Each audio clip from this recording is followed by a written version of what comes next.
Assalamualaikum warahmatullahi wabarakatuh, sahabat beriman yang dirahmati Allah. Semoga kita semua senantiasa dalam lindungan dan rahmat-Nya, selalu diberikan kesehatan, keberkahan, serta istiqomah dalam keimanan. Sebelum kita mulai kisah yang serat hikmah ini, jangan lupa untuk menekan tombol suka, tuliskan komentar penuh pelajaran, dan tekan tombol subscribe, agar sahabat beriman tidak ketinggalan kisah berikutnya. Semoga setiap klik yang sahabat berikan menjadi amal jariah yang terus mengalir hingga hari akhir. Sahabat beriman, kisah ini bukan sekadar tentang seorang wanita jahat, tetapi tentang kesombongan, kebencian, dan nasib tragis seorang perempuan yang dengan tangan dan lisannya menentang risalah Allah. Dialah Ummu Jamil binti Harab, istri dari Abu Lahab, dua nama yang Allah abadikan dalam Al-Quran, bukan sebagai teladan tetapi sebagai peringatan abadi tentang apa jadinya ketika kesombongan menutupi hati manusia. Ummu Jamil lahir di Mekah dari keluarga terhormat. Ayahnya bernama Harab bin Umayyah, salah satu pemimpin terkemuka suku Quraisy. Ia tumbuh dalam kemewahan, kecantikan, dan status tinggi. Orang-orang memandangnya sebagai wanita yang berpengaruh, cerdas, namun ambisius. Ia terbiasa hidup dalam kemegahan dan menganggap dunia sebagai pusat kehidupannya. Sejak muda, Ummu Jamil sudah terkenal memiliki lidah tajam, ucapan pedas, dan sifat congkak. Ia menikah dengan Abu Lahab yang juga berasal dari keluarga bangsawan Quraisy. Keduanya hidup dalam limpahan harta dan kekuasaan. Di antara keluarga Bani Hashim, Abu Lahab dikenal sebagai salah satu orang terkaya di Mekah.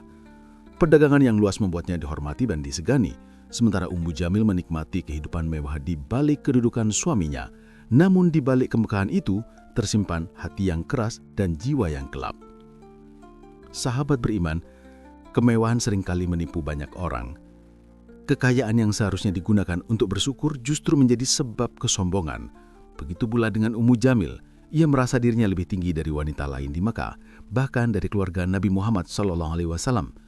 Namun semuanya berubah ketika risalah Islam turun, ketika langit mulai berbicara melalui wahyu pertama kepada Nabi Muhammad, dan beliau mulai menyeru kaumnya kepada tauhid, kepada menyembah Allah semata dan meninggalkan berhala-berhala.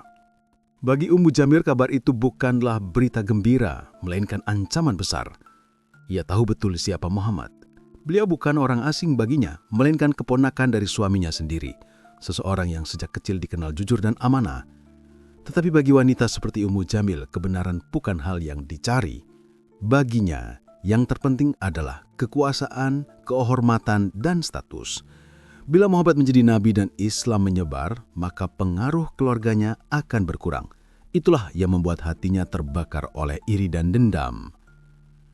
Ketika Abu Lahab pertama kali mendengar dakwah Rasulullah, ia marah, bukan karena tidak paham kebenaran, tetapi karena gengsi. Ia takut kehilangan status sebagai pemimpin Quraisy. Ia takut kaumnya lebih mengikuti kebenaran daripada dirinya. Saat itulah Ummu Jamil meniupkan api kebencian di telinga suaminya. Ia berkata, "Jangan biarkan dia menghancurkan nama keluarga kita. Dia akan menjatuhkan kita di hadapan seluruh Mekah." Sejak saat itu, Abu Lahab dan istrinya menjadi dua orang pertama yang menentang Rasulullah dengan terang-terangan. Ummu Jamil tidak hanya diam di balik tirai rumahnya, ia menggunakan kedudukannya untuk menyebarkan kebencian. Ia berkeliling ke rumah-rumah wanita Quraisy, menebar fitnah dan kebohongan tentang Nabi Muhammad. Ia berkata kepada mereka, "Muhammad itu penyihir. Dia memisahkan suami dari istri, anak dari orang tuanya. Dia mengajarkan agama baru yang akan menghancurkan tatanan kota kita." Dengan ucapan seperti itulah Ummu Jamil menanamkan kebencian di hati banyak orang. Namun sahabat beriman, kebenaran tidak bisa ditutupi dengan kebohongan.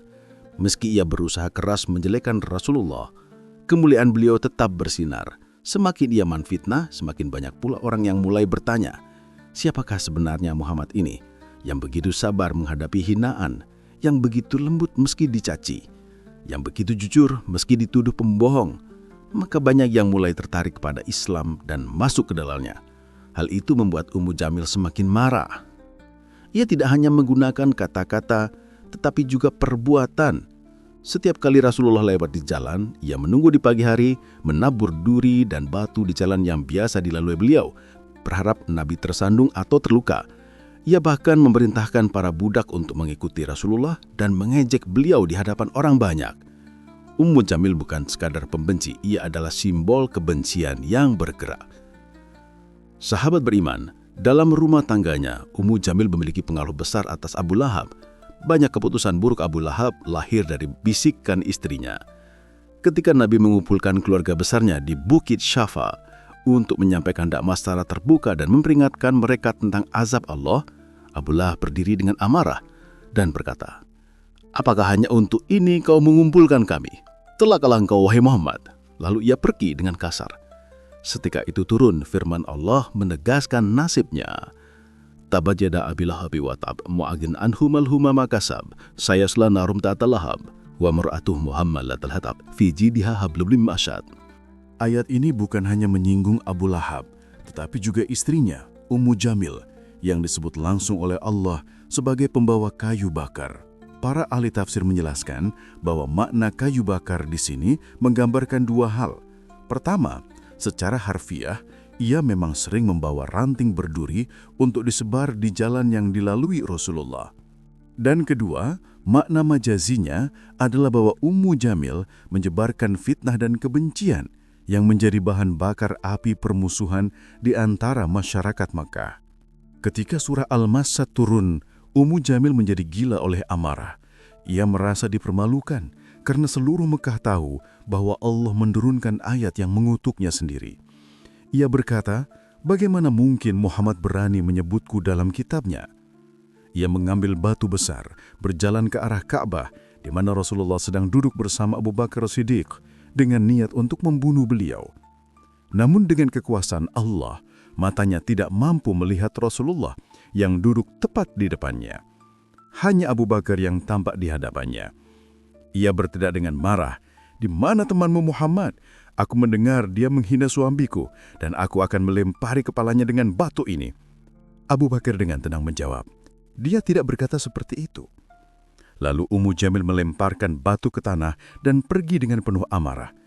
Padahal Rasulullah ada di hadapannya, namun Allah menutup pandangannya agar beliau tidak terlihat. Sahabat beriman, begitulah kekuasaan Allah terhadap mereka yang menentang kebenaran. Semakin keras mereka menolak, semakin Allah rendahkan mereka. Ummu Jamil terus melanjutkan kebiasaannya menyebarkan fitnah, bahkan kepada para wanita yang telah masuk Islam. Ia mengancam mereka agar tidak mendekati Khadijah, istri Nabi yang mulia. Ia berkata, siapapun yang berbicara dengan Khadijah akan dikucilkan dari masyarakat. Tapi wanita mukmin itu tidak gentar. Mereka tahu siapa yang benar dan siapa yang penuh kebencian. Di rumahnya, Ummu Jamil menjadi sumber racun bagi Abu Lahab. Setiap hari ia menghasutnya agar memperlakukan Rasulullah dengan lebih kasar lagi. Ia berkata, "Jika kau benar lelaki Quraisy, jangan biarkan dia berdakwah sesukanya. Jangan biarkan dia menghina berhala kita." Abu Lahab pun menuruti kata-katanya dan memperlakukan Rasulullah dengan hinaan yang keji. Mereka menyebar najis di tempat Nabi beribadah, melempari beliau dengan kotoran, dan berusaha membuatnya putus asa. Namun, Nabi tetap sabar. Beliau tidak membalas dengan kemarahan, hanya dengan doa agar Allah memberi hidayah kepada umatnya. Bahkan bagi mereka yang memusuhinya, selama mereka belum mati dalam kekufuran, beliau tetap berharap pintu hidayah terbuka. Dan itu adalah akhlak yang tinggi yang menjadi teladan bagi umat Islam sepanjang masa. Sahabat beriman, meski dunia tampak berpihak pada mereka, Allah tidak tidur. Abu Lahab akhirnya terkena penyakit kulit yang menjijikkan. Tubuhnya membusuk, berbau busuk dan orang-orang pun menjauhinya. Bahkan keluarganya tidak mau mendekat. Ia mati dalam kehinaan tanpa dimandikan dan dikafani. Mayatnya dilempar ke dalam lubang, lalu ditimbun batu oleh para budak yang dibayar dengan upah kecil. Itulah akhir dari orang yang menentang kebenaran dan menyombongkan diri. Setelah Abu Lahab mati, Ummu Jamil kehilangan semua pengaruhnya. Ia menjadi wanita tua yang kesepian. Orang-orang menjauh darinya, bahkan kaum wanita Quraisy yang dulu menyanjungnya kini takut mendekat. Konon di tahun-tahun akhir hidupnya, ia menderita sakit keras. Sebagian riwayat menyebutkan bahwa ia mati tertimpa batu besar di padang pasir. Sebagian lain mengatakan bahwa ia mati dengan tali melilit lehernya. Sebagaimana firman Allah di surah Al-Masad, di lehernya ada tali dari sabut, sebuah simbol kehinaan yang menjadi kenyataan. Sahabat beriman, kisah ini bukan hanya tentang satu wanita yang sombong di masa lalu, tetapi juga peringatan bagi kita semua. Betapa bahayanya lisan dan hati yang penuh kebencian. Fitnah yang keluar dari mulut seseorang bisa menjadi bahan bakar bagi api neraka yang kekal. Sebagaimana kayu bakar yang dibawa oleh Ummu Jamil. Ia bukan hanya membawa duri di jalan Rasulullah, tetapi juga membawa duri di hati manusia, agar saling membenci dan menjauh dari kebenaran. Dari kisah ini kita belajar bahwa kekayaan tidak bisa menebus dosa, kehormatan tidak bisa menutupi kedoliman, dan kedudukan tinggi tidak bisa menyelamatkan seseorang dari murka Allah. Abu Lahab dan istrinya hidup dalam kemewahan, namun mati dalam kehinaan karena mereka menggunakan nikmat Allah untuk melawan Allah. Kita juga belajar tentang kesabaran Rasulullah yang menghadapi kebencian dengan kelembutan, menghadapi hinaan dengan doa, menghadapi permusuhan dengan kasih sayang. Beliau tidak membalas keburukan dengan keburukan, justru memohon agar Allah memberi petunjuk bagi kaumnya, bahkan bagi mereka yang memusuhinya. Selama mereka belum mati dalam kekufuran, beliau tetap berharap pintu hidayah terbuka. Dan itu adalah akhlak yang tinggi, yang menjadi teladan bagi umat Islam sepanjang masa. Sahabat beriman, marilah kita renungkan betapa sering kita tanpa sadar melakukan hal yang serupa dengan Ummu Jamil, menyebarkan kabar tanpa kebenaran, menebar fitnah dengan mudah, mengucapkan kata-kata yang menyakiti orang lain. Semua itu bisa menjadi bahan bakar yang menambah berat hisab kita di hari kiamat. Maka berhati-hatilah dengan lisan, karena Rasulullah bersabda, siapa yang beriman kepada Allah dan hari akhir, hendaklah ia berkata baik atau diam. Kisah Ummu Jamil adalah pelancaran tentang bagaimana kebencian bisa membutakan mata manusia. Ia tahu bahwa Muhammad tidak pernah berdusta, namun ia memilih untuk memusuhi kebenaran karena takut kehilangan dunia. Maka janganlah menjadi seperti itu. Jangan biarkan kesombongan menghalang kita dari menerima kebenaran sekecil apapun. Sahabat beriman, dunia hanyalah ujian sementara. Abu Lahab dan istrinya telah berlalu bersama kemewahan yang mereka banggakan. Tinggal nama mereka tercatat dalam kitab Allah sebagai simbol kehancuran. Semoga kita dijauhkan dari sifat-sifat mereka, dijauhkan dari kesombongan dan kebencian, dan dijadikan hamba yang lembut hatinya, mencintai kebenaran dan menjauhi fitnah. Terima kasih sahabat beriman telah menyimak kisah penuh pelajaran ini. Semoga Allah memberi kita taufik untuk menjaga lisan, menahan amarah, dan selalu mengingat bahwa setiap nikmat adalah amanah, bukan alat kesombongan. Jangan lupa tekan tombol suka, tuliskan komentar berisi doa, dan bagikan video ini agar semakin banyak yang mendapat manfaatnya. Semoga Allah memberikan kita semua cahaya hidayah, sebagaimana Allah berikan kepada mereka yang bersabar dan istiqomah di jalannya. Sampai jumpa di kisah berikutnya, insya Allah. Semoga rahmat Allah senantiasa menyertai langkah kita, dan semoga kisah ini menjadi pengingat agar hati kita tidak tertipu oleh dunia dan selalu tunduk kepada kebenaran yang datang darinya. Wassalamualaikum warahmatullahi wabarakatuh.